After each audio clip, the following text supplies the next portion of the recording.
మరొక బ్రేకింగ్ చూస్తున్నాం. ఇవాళ రాష్ట్ర కేబినెట్ సమావేశం జరగనుంది. సచివాలయంలో సీఎం రేవంత్ రెడ్డి అధ్యక్షతన మంత్రివర్గం భేటీ కానుంది. కొత్త రేషన్ కార్డులు, మహాలక్ష్మి పథకం కింద మహిళలకు నెలకు 2,500 రూపాయలు పథకం గైడ్లైన్స్, ధరణి సమస్యలు, ప్రభుత్వ భూముల లెక్కలతో పాటు కీలక అంశాలపై చర్చించనున్నట్లు తెలుస్తోంది. ఇప్పటికే అమలవుతున్న పథకాలు, అమలు చేయాల్సిన కార్యక్రమాలు, గవర్నర్ కోట ఎమ్మెల్సీలు, నామినేటెడ్ పోస్టులు, పార్లమెంటు ఎన్నికలు, ఉద్యోగ నియామకాలు, డిఏలు, ఇటీవల ప్రభుత్వానికి కోర్టు ద్వారా సంక్రమించిన 800 ఎకరాల భూమిపై సమావేశంలో చర్చకు వచ్చే అవకాశాలున్నాయి. ఈ కేబినెట్ భేటీలో 2008 డిఎస్సి అభ్యర్థులపై చర్చించి కీలక నిర్ణయం తీసుకున్నట్లు కూడా తెలుస్తోంది.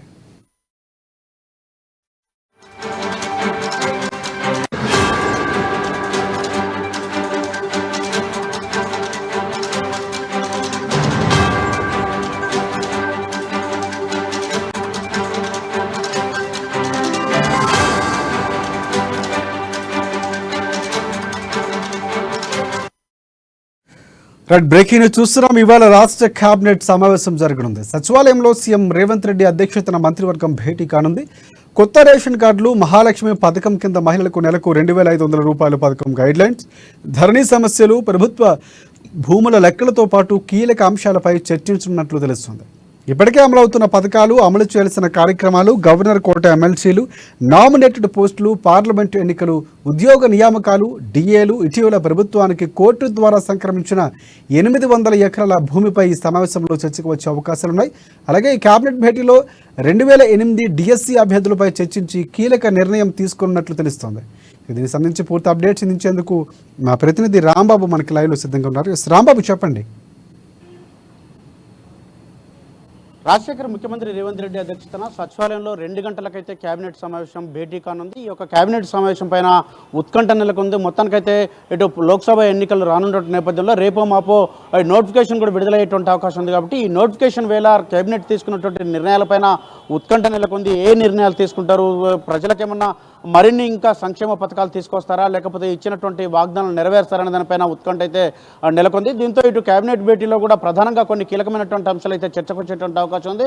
ఇప్పటికే ఇటు మహిళలకు సంబంధించినటువంటి మహాలక్ష్మి పథకం ద్వారా వివిధ పథకాలను ప్రారంభించినటువంటి రాష్ట్ర కేబినెట్, అదేవిధంగా ప్రభుత్వము ఇప్పుడు మరొకసారి కూడా మహిళలకు 2,500 రూపాయల ఆర్థిక సాయం అందించాలని చెప్పి భావిస్తున్నది. దీనిపైన చర్చించేటువంటి అవకాశం ఉంది. మరొకవైపు వడ్డీ లేని రుణాలను కూడా ఇవ్వాలని చెప్పేసి భావిస్తున్నది. అదేవిధంగా ఇటు ఆడపిల్లల కళ్యాణానికి లక్ష రూపాయలతో పాటుగా తులం బంగారం కూడా ఇవ్వాలని చెప్పి రాష్ట్ర ప్రభుత్వం భావిస్తుంది. ఈ 3 అంశాలతో పాటుగా ఇటు 2008 డిఎస్సికి సంబంధించినటువంటి అంశం కూడా దీని మీద ప్రస్తావనకు వచ్చేటువంటి అవకాశం ఉంది. ఇప్పటికే ఉద్యోగ ఉపాధి కల్పనకు సంబంధించినటువంటి అంశాల్లో రాష్ట్ర ప్రభుత్వం ఇప్పటికే 30,000 ఉద్యోగాలు కల్పించింది. ఈ నేపథ్యంలోనే 11,060 పోస్టులతోటి డిఎస్సి ప్రకటించింది. 563 పోస్టులతోటి గ్రూప్ 1 కూడా ప్రకటించిన నేపథ్యంలో మరొకసారి కూడా ఈ యొక్క ఉద్యోగాల కల్పనపై దృష్టి సారించింది. ఈ 2008 డిఎస్సికి సంబంధించినటువంటి అభ్యర్థులు గత కొన్ని రోజులుగా ఆందోళన చేస్తున్న నేపథ్యంలో గత ప్రభుత్వం వీరిని పట్టించుకోలేదని చెప్పి వీళ్ళ సంబంధించినటువంటి సమస్యపైన కూడా కేబినెట్లో చర్చించేటువంటి అవకాశం ఉంది. మరొక వైపు ఇటు గవర్నర్ కోటాకు సంబంధించినటువంటి ఎమ్మెల్సీల విషయంలో కూడా దీనిపైన చర్చకు వచ్చేటువంటి అవకాశం ఉంది. ఇప్పటికే ఇటు ప్రొఫెసర్ కోదండరామ్, అదేవిధంగా సియాసత్ ఎడిటర్ కొడుకైనటువంటి అమీర్ అలీ ఖాన్, ఈ ఇద్దరికి సంబంధించినటువంటి పేర్లు కూడా గతంలో పంపినా కోర్టు దాన్ని తిరస్కరించినటువంటి పరిస్థితి ఉంది. కాబట్టి మరొకసారి కూడా గవర్నర్ కొత్తగా ఈ యొక్క నియామకాలు చేపట్టేటువంటి అవకాశం ఉంది. కాబట్టి దీనిపైన ప్రతిపాదనలు పంపే విషయం పైన కూడా కేబినెట్లో చర్చించేటువంటి అవకాశం ఉంది. అదేవిధంగా ఈ యొక్క లోక్సభ ఎన్నికలకు సంబంధించినటువంటి ఎన్నికలు వస్తూ ఉన్నాయి. కాబట్టి దీనికి సంబంధించి ఇప్పటికే ఇటు రాష్ట్ర ప్రభుత్వం రైతు భరోసాకు సంబంధించినటువంటి అంశం కానీ రైతులకు సంబంధించినటువంటి రుణమాఫీ పైన చర్చించేటువంటి అవకాశం ఉంది. ఇప్పటికే రుణమాఫీకి సంబంధించినటువంటి అంశం పైన కేంద్రంతో ఒకసారి చర్చించినటువంటి రాష్ట్ర ప్రభుత్వ పెద్దలు మరొకసారి కూడా దీనిపైన చర్చించేటువంటి అవకాశం ఉంది.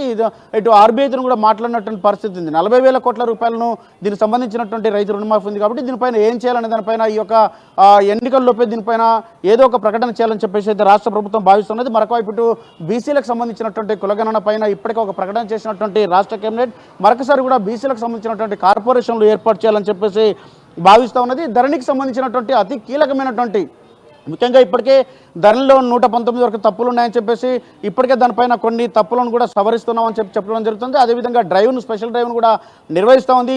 వారం రోజుల పాటు నిర్వహించినటువంటి స్పెషల్ డ్రైవ్ను 17వ తారీఖు వరకు కూడా పెంచడం జరిగింది. ఈ నేపథ్యంలోనే ఈ స్పెషల్ డ్రైవ్ను కొనసాగించడంతో పాటు 2,45,000 పెండింగ్ దరఖాస్తులు ఉన్నాయి. దీనికి సంబంధించినటువంటి ఇప్పటికే లక్ష వరకు వీటికి సంబంధించినటువంటి పరిష్కారం కూడా అవుతున్నాయని చెప్పేసి చెప్తా ఉన్నారు. దీనికి సంబంధించి మరింత ఒక మధ్యంతర నివేదిక ద్వారా ఈ యొక్క రాష్ట్ర ప్రభుత్వానికి ఇప్పటికే ఇటు ధరణి కమిటీ కూడా సూచనలు ఇచ్చినటువంటి నేపథ్యంలో ఈ ధరణి సమస్యలను పరిష్కరించేందుకు, అదేవిధంగా ధరణిలో జరిగినటువంటి లోపాలు, దానికి సంబంధించినటువంటి అవినీతికి సంబంధించినటువంటి ధరణికి సంబంధించినటువంటి ఏదైతే ఆ సంస్థలకు ప్రైవేట్ కంపెనీలకు ఇచ్చారో ప్రైవేట్ కంపెనీలు చేసినటువంటి అవినీతికి సంబంధించినటువంటి అంశం పైన సిట్తో విచారణ జరిపించాలని చెప్పి రాష్ట్ర ప్రభుత్వం భావిస్తుంది. దానిపైన చర్యలు తీసుకోవాలని చెప్పి కూడా అనుకుంటోంది. మరొకవైపు ఉద్యోగులకు సంబంధించినటువంటి ఇప్పటికే మొన్న ఉపాధ్యాయ ఉద్యోగ సంఘాలు కూడా కలవడం జరిగింది. 317 జీవోకి సంబంధించినటువంటి అంశంలో వాళ్ళ బాధలను ముఖ్యమంత్రితో చెప్పడం జరిగింది. ఆ యొక్క 317 జీవోకి సంబంధించినటువంటి అంశం పైన సవరణ లేకపోతే రద్దు అనే దానిపైన కూడా చర్చించేటటువంటి అవకాశం ఉంది. ఇప్పటికే ఇటు కేబినెట్ సబ్ కమిటీ కూడా భేటీ కావడం జరిగింది.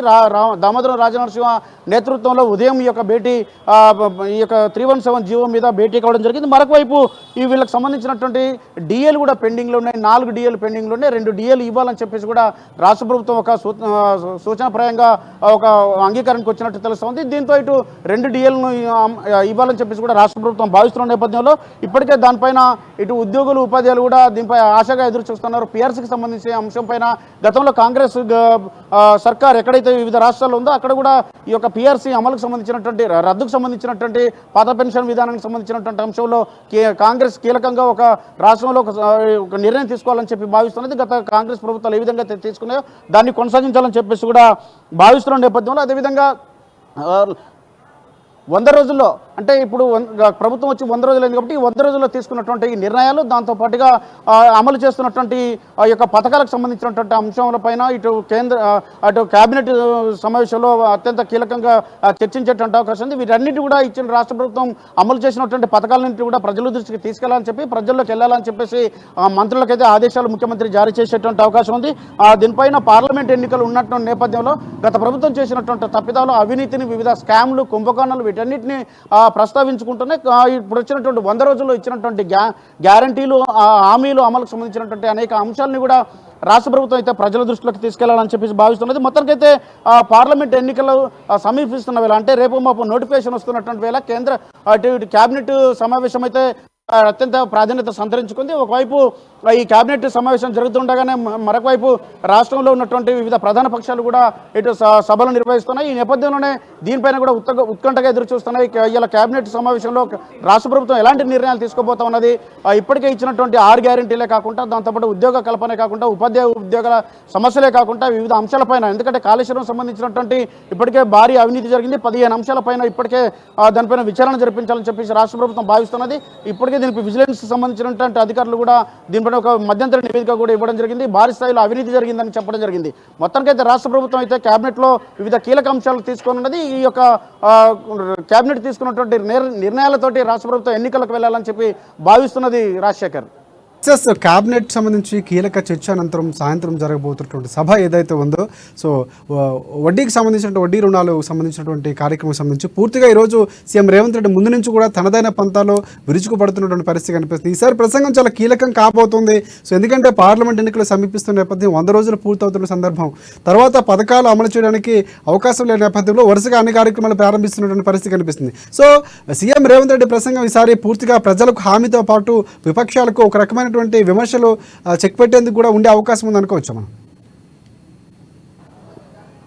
తప్పకుండా రాజశేఖర్, ముఖ్యమంత్రి ప్రసంగం అయితే ఇటు ప్రజలను ఆకర్షించే విధంగానే ఉంటుంది. అదేవిధంగా దాంతోపాటుగా ఇటు కార్యకర్తల్లో ఉత్సాహాన్ని నింపే విధంగానే ఉంటుందని భావించవచ్చు. ఎందుకంటే ఇప్పుడు ప్రధానంగా ఈరోజు పార్లమెంటు సమావేశాలకు, అంటే పార్లమెంటు ఎన్నికలు జరగబోతున్నాయి కాబట్టి ఈ పార్లమెంట్ ఎన్నికలు జరుగుతున్నటువంటి నేపథ్యంలోనే నోటిఫికేషన్ వస్తుంది కాబట్టి నోటిఫికేషన్కు ముందు వివిధ అంటే కీలకమైనటువంటి నిర్ణయాలు తీసుకున్నటువంటి అవకాశం ఉంది. కాబట్టి ఈ నోటిఫికేషన్కు ముందు ఏదైతే నిర్ణయాలు తీసుకోవాలని చెప్పేసి, అంటే కీలకమైనటువంటి వాటిపైన చర్చిస్తూ ఉన్నదో, ఈ చర్చించినటువంటి ప్రతి ఒక్క అంశాన్ని కూడా ఈ యొక్క ప్రజల ముందుకు తీసుకెళ్లాలని చెప్పేసి భావిస్తూ ఉన్నది. దానికి సంబంధించి ఇప్పటికే ఇటు ఉద్యోగాలకు సంబంధించినటువంటి అంశం కానీ, లేకపోతే అదేవిధంగా ఇటు ప్రభుత్వం తీసుకున్నటువంటి ఇటు 6 గ్యారెంటీలకు సంబంధించినటువంటి అంశంలో కానీ, లేకపోతే రైతులకు సంబంధించినటువంటి రుణమాఫీకి సంబంధించినటువంటి అంశం కానీ, లేకపోతే రైతులకు సంబంధించినటువంటి రైతు భరోసా సంబంధించినటువంటి అంశం కానీ, లేకపోతే వ్యవసాయం అంటే ఇప్పుడు వేసవి వచ్చింది కాబట్టి వేసవికి సంబంధించినటువంటి పరిస్థితుల్లో ఇప్పుడు తాగునీటికి కానీ సాగునీటికి కానీ ఎలాంటి ఇబ్బంది రాకుండా ఉండేందుకు ప్రభుత్వం కూడా ఇప్పటికే ఆదేశాలు అంటే అధికారులకు ఇటు మంత్రులకు ఆదేశాలు జారీ చేసింది. కాబట్టి వీటన్నింటిపైన ఒక కీలక నిర్ణయాలు తీసుకొని ఈ నిర్ణయాలతోటి రాష్ట్ర ప్రభుత్వం ప్రజలకు వెళ్ళాలని చెప్పేసి భావిస్తున్నది. అందుకని ఇటు గత ప్రభుత్వం చేసినటువంటి తప్పిదాలను వీటన్నిటి కూడా ప్రభుత్వం అయితే ఈ యొక్క సభలో ప్రస్తావించేటువంటి అవకాశం ఉంది. ప్రధానంగా ఇది మహిళా సదస్సు కాబట్టి ఈ మహిళా సదస్సులో అంటే డ్వాక్రా గ్రూప్ సంబంధించినటువంటి మహిళా స్వయం సహాయక బృందాలతోటి ఈ యొక్క సదస్సు నిర్వహిస్తున్నారు కాబట్టి ఈ సదస్సులో ప్రధానంగా ఇటు మహిళలకు సంబంధించినటువంటి గత రాజశేఖర రెడ్డి ప్రభుత్వంలో ఏదైతే వడ్డీ లేని రుణాలు పావుల వడ్డీ రుణాలు ఇచ్చారో ఇప్పుడు వడ్డీ లేని రుణాలు ఇవ్వాలని చెప్పేసి రాష్ట్ర ప్రభుత్వం భావిస్తున్నది. గత బీఆర్ఎస్ సర్కారు వడ్డీ లేని రుణాలు ఇవ్వలేదని చెప్పి మహిళలను ఇటు ఓటు బ్యాంకుగా వాడుకున్న తప్పితే మహిళలకు ఎలాంటి సాయం చేయలేదని చెప్పేసి భావిస్తున్న నేపథ్యంలో ఇటు వడ్డీ లేని రుణాలు ఇవ్వాలని చెప్పేసి భావిస్తున్నది. అదేవిధంగా ఆడపిల్లలకు గత ప్రభుత్వం కళ్యాణ లక్ష్మి కింద ₹1,00,000 ఇచ్చినా కానీ ఇటు ఈ ప్రభుత్వం మాత్రం కాంగ్రెస్ సర్కార్ దీనిపైన ప్రధానంగా దృష్టి సారించింది. అనేక మంది పేదలు, మధ్యతరగతి, ఎస్సీ, ఎస్టీ, బీసీ, మైనారిటీకి సంబంధించినటువంటి వాళ్ళు అనేక పేద మధ్యతరగతి వర్గాలు వీళ్ళందరూ కూడా ఇబ్బందులు పడుతున్నారు కాబట్టి వీళ్ళకు ఆడపిల్లల కంటే తల్లిదండ్రుల కంటే ₹1,00,000 ఇచ్చినా కానీ అమ్మాయికి పసుపు కుంకుమ కింద తులం బంగారం ఇవ్వాలని చెప్పేసి రాష్ట్ర ప్రభుత్వం భావిస్తున్నది. అదేవిధంగా మహిళలకు ప్రతి ఇంటికి ఒకరికి ₹2,500 ఆర్థిక సాయం ఇవ్వాలని చెప్పేసి భావిస్తున్నది. కాబట్టి క్యాబినెట్లో చర్చించిన తర్వాత ఈ సాయంత్రం జరిగేటువంటి సభలో ఈ 3 ప్రధానంగా కీలకంగా ఈ యొక్క ప్రకటన చేసేటువంటి అవకాశం కనబడుతోంది. Rajasekhar, thanks for updates Rambabu.